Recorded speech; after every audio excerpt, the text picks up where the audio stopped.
myself, for yourselves, a reminder. Allah subhanahu wa ta'ala says, وَاعْتَصِمُوا بِحَبْلِ اللَّهِ جَمِيعًا وَلَا تَفَرَّقُوا. Allah subhanahu wa ta'ala is commanding us towards unity and towards harmony within the ummah when He says, وَاعْتَصِمُوا بِحَبْلِ اللَّهِ جَمِيعًا وَلَا تَفَرَّقُوا, and hold fast to the rope of Allah subhanahu wa ta'ala, all of you, all of the Muslims, all the believers. وَلَا تَفَرَّقُوا, and do not separate. And do not separate. وَاذْكُرُوا نِعْمَةَ اللَّهِ عَلَيْكُمْ. Allah subhanahu wa ta'ala is now addressing the Sahaba in specific when He says, and remember the favor of Allah subhanahu wa ta'ala upon you, إِذْ كُنْتُمْ أَعْدَاءً, that you were enemies. And we know this when the Prophet ﷺ first made the announcement and the call to Islam and to give da'wah to the people. The people were in tribes. The people were at war. Some of those tribes were at war against each other. So Allah subhanahu wa ta'ala is reminding the Sahaba and the companions that you were enemies. Some of you were enemies against each other. فَأَلَّفَ بَيْنَ قُلُوبِكُمْ. But then Allah subhanahu wa ta'ala, through His power, He caused your hearts to become together. He caused your hearts to become connected. He connected your hearts. That means He created this bond between your hearts. فَأَصْبَحْتُمْ بِنِعْمَتِهِ إِخْوَانًا, and then you became brethren. You became brothers and sisters in Islam. There's a great message in this verse, and then Allah subhanahu wa ta'ala says, وَكُنْتُمْ عَلَى شَفَا حُفْرَةٍ مِّنَ النَّارِ. Allah subhanahu wa ta'ala says that you were just towards the pit of the fire of hell. وَكُنْتُمْ عَلَى شَفَا حُفْرَةٍ مِّنَ النَّارِ. You were about to enter that pit, meaning that you had so much enmity towards each other. You were fighting each other, you were insulting each other, you were killing each other. Allah subhanahu wa ta'ala, you were at such a point that you were about to enter the fire of hell. فَأَنْقَذَكُمْ مِنْهَا. Then Allah subhanahu wa ta'ala saved you from that. كَذَلِكَ يُبَيِّنُ اللَّهُ لَكُمْ آيَاتِهِ. And thus Allah subhanahu wa ta'ala makes clear for you His verses, His ayat, His signs. لَعَلَّكُمْ تَهْتَدُونَ. That perhaps you may become the guided ones, you may become those who are guided. So if we want to attain guidance from this verse and be from those who Allah subhanahu wa ta'ala mentions as تَهْتَدُونَ, as the guided ones, we have to reflect upon this verse. Are we acting upon this verse? وَاعْتَصِمُوا. How can we attain unity within the ummah? After a lot of thinking and reflection, I have come to the conclusion that the best way to attain unity within the ummah is through the love of Allah and His Prophet sallallahu alaihi wasallam. Is through the hubb and the muhabba and the ishq of Allah subhanahu wa ta'ala and the Prophet sallallahu alaihi wasallam. Because if you come towards Islamic law and the sunnah of the Prophet sallallahu alaihi wasallam is very vast, you find there are different madhahib of fiqh. For example, the Hanafi madhab, the Shafi'i madhab, the Hanbali, the Maliki. And you find that, alhamdulillah, if any one of us follows one of these paths, this is one of the right, these are all from the Ahlul Sunnah wal Jama'ah. But sometimes we won't have unity within fiqh in terms of law. But one thing that you can have unity in, and that we have to have unity in, is the love of Allah and His Habib sallallahu alayhi wa sallam. That is the unifying factor for the Muslim ummah. The kalima, our beliefs, La ilaha illallah Muhammadur Rasulullah sallallahu alayhi wa sallam, and more importantly, the love of Allah subhanahu wa ta'ala and His beloved Prophet sallallahu alayhi wa sallam. Now, in order to love something or somebody, there has to be something about that person or about that object or about that thing that is more, that drives you towards that thing, or that is more superior than other things. For example, the lowest example is if you have love for a woman or your wife or your spouse, for example. Obviously you find something in that person which is more superior than other people. Otherwise that person will not be attractive for you. There has to be something about that individual that attracts you to that individual. There has to be something about that individual that distinguishes that individual from other people or from other things. And that's why you are attracted to that person. So in a more greater sense, and this is not the greatest example, but in a more greater sense, when we're talking about the love of the Prophet ﷺ, in order to rekindle that love within our hearts, we have to mention the distinguishing qualities of the Prophet ﷺ. We have to mention the khasa'is of the Prophet ﷺ, and we have to believe that the Prophet ﷺ is the best of creation. And we cannot waver and we cannot falter on that aqeedah, on that belief. Sallallahu alayhi wa sallam. We have to know that He is khayr khalqillah, that He is the greatest creation of Allah sallallahu alayhi wa sallam. And not only by saying that through the tongue, but we have to believe that in our hearts. Now some people might say there's a verse of the Quran where Allah subhanahu wa ta'ala says, قُلْ إِنَّمَا أَنَا بَشَرٌ مِثْلُكُمْ. Right? That Allah subhanahu wa ta'ala commands the Prophet sallallahu alayhi wa sallam that tell the people that I am a bashar, I am a human being like yourselves, mithlukum. But some people, they look at the first half of that verse and they don't not look at the words after. The words right after say, يُوحَى إِلَيَّ أَنَّمَا إِلَهُكُمْ إِلَهُ وَاحِدٌ. That I receive wahi, I receive revelation. Does every human being receive revelation? No. Do I receive revelation? No. Do you receive revelation? No. Revelation is specific for prophets. And in this case, it's specific for Sayyidina Rasulullah sallallahu alayhi wa sallam. And because he receives revelation and because he has received the Quran, this causes us to be more attracted to him sallallahu alayhi wa sallam. Because this is one of his miracles sallallahu alayhi wa sallam. Because it distinguishes him from any other person. That he is first and foremost from the prophets, who are the greatest of creation. And from the prophets, he is the Imam. He is the greatest of them. He is the leader of them sallallahu alayhi wa sallam. And from the prophets, a few of them received scriptures, they received revelation. And he is the one who received the greatest scripture, which is the Quran, which will continue till the end of time, the laws of the Quran. We are bound by that until humanity is bound by that. This is the final book that Allah subhanahu wa ta'ala has sent. So he received this greatest miracle of the Quran, and this is the miracle of the Prophet sallallahu alayhi wa sallam. And that causes us to increase in love for him sallallahu alayhi wa sallam. Because we are from his ummah sallallahu alayhi wa sallam, and we are not from just the ummah of any person, but from the ummah of the best of creation sallallahu alayhi wa sallam. So we thank Allah subhanahu wa ta'ala more when we think about this and we reflect upon this, that Allah subhanahu wa ta'ala has made us from his ummah sallallahu alayhi wa sallam. So we have to know this verse has two parts. So why is Allah subhanahu wa ta'ala commanding the Prophet sallallahu alayhi wa sallam to say, أَنَا بَشَرٌ مِثْلُكُمْ, that I am a human being like you? This is to distinguish, this is to establish the fact that there is no God except Allah subhanahu wa ta'ala. I am like you in the sense that I'm not to be worshipped. That I am not a God. That's where the commonality between the prophets and other human beings is. The prophets are also creation of Allah, and they're not to be worshipped.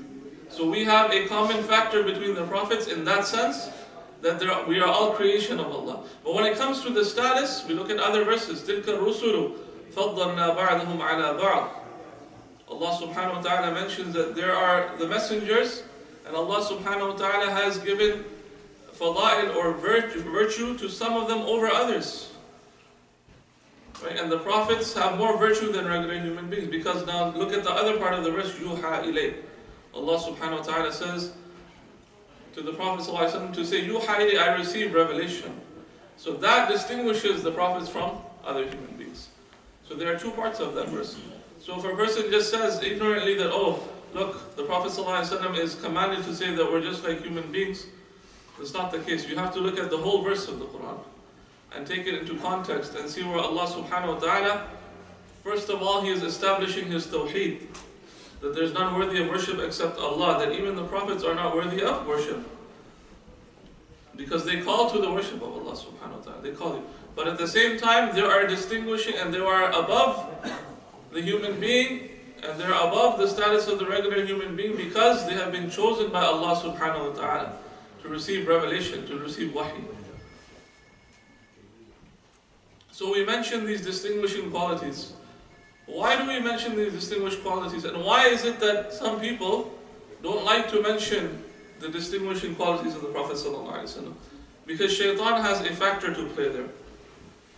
Because what did shaitan do when he was ordered, commanded by Allah subhanahu wa ta'ala to bow down, to make sajda? Sajda to who? Prophet Adam alayhi salam. Allah subhanahu wa ta'ala commanded, this is in the Quran, Allah subhanahu wa ta'ala commanded Iblis, shaitan, to make sajda of ta'zeem, of honor. Why? To honor the creation that Allah subhanahu wa ta'ala has created. And shaitan, what did he say? He said, أَنَا خَيْرٌ مِّنْهُ خَلَقْتَنِي مِنْ نَارٍ وَخَلَقْتَهُ مِنْ طِينٍ. Shaitan had pride, ghurur. He was arrogant. He said, I am better than him. He said, I am better than a prophet. And that got him rejected. He said, خَلَقْتَنِي مِنْ نَارٍ. You created me from fire. وَخَلَقْتَهُ مِنْ طِينٍ. And you created him from clay. Now he refused to bow down, and he refused to obey Allah subhanahu wa ta'ala's command. So from that we understand that that was a sajda of ta'zeem. Allah subhanahu wa ta'ala commanded the angels and the jinn at that time, whoever were there present, to bow to Prophet Adam alayhi salam, not as a act of worship, but as an act of veneration. As an act of veneration, and as an act of honoring the creation of Allah, as an act of honoring the Prophet of Allah subhanahu wa ta'ala, our forefather, Prophet Adam alayhi salam. So from this we learn that venerating the chosen ones and honoring the chosen ones of Islam is part of our deen. Whether it comes to the Prophets, alayhimu salatu wassalam, whether it comes to the righteous people, the shuhada, the martyrs, the malaika, the salihin, the awliya Allah, when we venerate them, we are not committing shirk. Okay, so we have to clarify this. We're not joining partners with Allah, because we're not venerating the fact that they're worthy of worship. No, we know that the only one subhanahu wa ta'ala worthy of worship and ibadah is Allah subhanahu wa ta'ala. But when we venerate the chosen ones, we're also fulfilling the command of Allah subhanahu wa ta'ala, as He commanded the angels to bow to Prophet Adam alayhi salam. As in also in other verses, Allah subhanahu wa ta'ala says, for example, in Surah Al-Fath, Allah subhanahu wa ta'ala says, لِتُؤْمِنُوا بِاللَّهِ وَرَسُولِهِ وَتُعَزِّرُوهُ وَتُوَقِّرُوهُ وَتُسَبِّحُوهُ بُكْرَةً وَأَصِيلًا. Allah subhanahu wa ta'ala says that you have to believe, that you believe in Allah and His Messenger sallallahu alayhi wa sallam. وَتُعَزِّرُوهُ وَتُوَقِّرُوهُ. After belief, Allah subhanahu wa ta'ala commands us to venerate the Prophet sallallahu alayhi wa sallam and to honor him. تُعَزِّرُوهُ وَتُوَقِّرُوهُ. So this is referring to the Prophet sallallahu alayhi wa sallam. Then Allah subhanahu wa ta'ala says, وَتُسَبِّحُوهُ بُكْرَةً وَأَصِيلًا. And then you make tasbih, you glorify Allah subhanahu wa ta'ala morning and evening. So look at the order. Allah subhanahu first comes belief, then comes veneration of the Prophet sallallahu alayhi wa sallam. Then comes ibadah of Allah subhanahu wa ta'ala. There is an order. Because shaitan, he worshipped Allah, Iblis, before.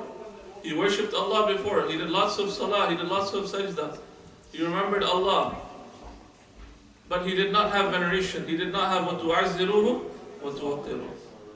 Because of that lack of veneration, he failed. And he was rejected from heaven. And until now, and until the end, he is cursed. He is ar-rajim. May Allah subhanahu wa ta'ala protect us from that. And may Allah subhanahu wa ta'ala make us from those people of iman and people of veneration and honoring the creation of Allah subhanahu wa ta'ala, especially the chosen ones, and then from people of ibadah and tasbih and dhikr. So from that we learn that a person who only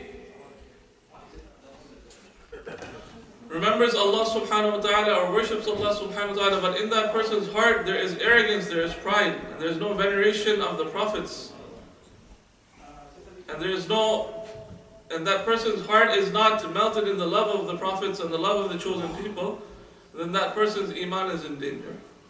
That person's faith is in danger. Because veneration is a part of our deen. This is why the Sahaba radiallahu anhum ajma'in, they had the utmost veneration of the Prophet sallallahu alaihi wasallam. They would never put themselves before the Prophet sallallahu alaihi wasallam. They would never do that. For example, when the Prophet sallallahu alaihi wasallam would ask them a question, They would say Allahu wa Rasuluhu a'lam. They would say Allah and His Messenger know best. They would not just say Allahu a'lam. Why didn't they just say Allahu a'lam? They know Allah is the most knowing. It's true, Allahu a'lam. There's nothing wrong by saying that. But why would they say Allahu wa Rasuluhu a'lam? Because they knew that their connection to Allah subhanahu wa ta'ala is only through the connection that they have with Rasulullah sallallahu alaihi wasallam. And that the knowledge that they receive, yes, it originates from Allah subhanahu wa ta'ala. He is the most knowledgeable, and He is the one who teaches His prophets. But they also know that it did not come directly to them. It came via the Prophet sallallahu alaihi wasallam. Allah subhanahu wa ta'ala taught His Prophet sallallahu alaihi wasallam, and he is now continuing and spreading that message and giving those teachings to his Sahaba. So they had that adab, they had that etiquette in the presence of Allah and His Prophet sallallahu alaihi wasallam, that they would say Allahu wa Rasuluhu a'lam, that Allah and His Messenger know best. So this is the way of the Sahaba. The way of the Sahaba is not to say, oh, the Prophet ﷺ, na'udhu billah, is just like another human being. He brought a message and then now he's gone. This is not the way of the Sahaba. This is not the way of the Ahlul Bayt. This is not the way that we should behave. We should be people of veneration. Yes, we glorify Allah subhanahu wa ta'ala, and we say, La ilaha illallah. We testify that none is worthy of worship except Allah subhanahu wa ta'ala. Nothing should come in the way of Tawheed. But then at the same time, there is also Muhammadur Rasulullah. La ilaha illallah Muhammadur Rasulullah sallallahu alaihi wasallam. That the Prophet sallallahu alaihi wasallam is the messenger of Allah. Now the messenger, what are the rights of the messenger of Allah? We have to know that. Tawheed has rights. Allah subhanahu wa ta'ala has rights over us. That we worship none other than Him subhanahu wa ta'ala. But also the messenger of Allah has rights over us as he is our leader. He is the one who guides us to Allah subhanahu wa ta'ala. He is our Prophet sallallahu alaihi wasallam. He has rights over us that we venerate Him, honor Him, listen to Him, follow His sunnah sallallahu alaihi wasallam, love Him sallallahu alaihi wasallam. And inshallah may Allah subhanahu wa ta'ala make that a means for us to enter Jannah ya Arhamar Rahimeen. We ask Allah subhanahu wa ta'ala to forgive us. We ask Allah subhanahu wa ta'ala to accept our gathering here. We ask Allah subhanahu wa ta'ala to remove the suffering from the ummah of Rasulullah sallallahu alaihi wasallam. Wherever there is any suffering, any trials or tribulations, Ya Arhamar Rahimeen, for the sake of your Habib sallallahu alaihi wasallam, we ask you to remove that, Ya Arhamar Rahimeen. Allah subhanahu wa ta'ala, do not deprive us of the good that is with you due to the evil that is with us, Ya Arhamar Rahimeen. We ask you, Ya Arhamar Rahimeen, to give shifa and afiyah to all those who are sick and those who are suffering, and those who have asked for any dua. May Allah fulfill all their noble intentions. May Allah fulfill all our noble intentions on this blessed day of Jumu'ah, this blessed day of celebration, Eid for the believers, Ya Arhamar Rahimeen. Ya Allah, we ask you for those who have passed away from the Ummah of Rasulullah sallallahu alaihi wasallam, to grant them Jannatul Firdaus, Ya Arhamar Rahimeen, the highest company of your Habib sallallahu alaihi wasallam, to erase their sins and to, inshallah, enlighten their graves, Ya Arhamar Rahimeen, bi rahmatika Ya Arhamar Rahimeen. Wa sallallahu ala Sayyidina Muhammad wa ala alihi wa sahbihi wa sallam. Wa akhiru da'wana alhamdulillah.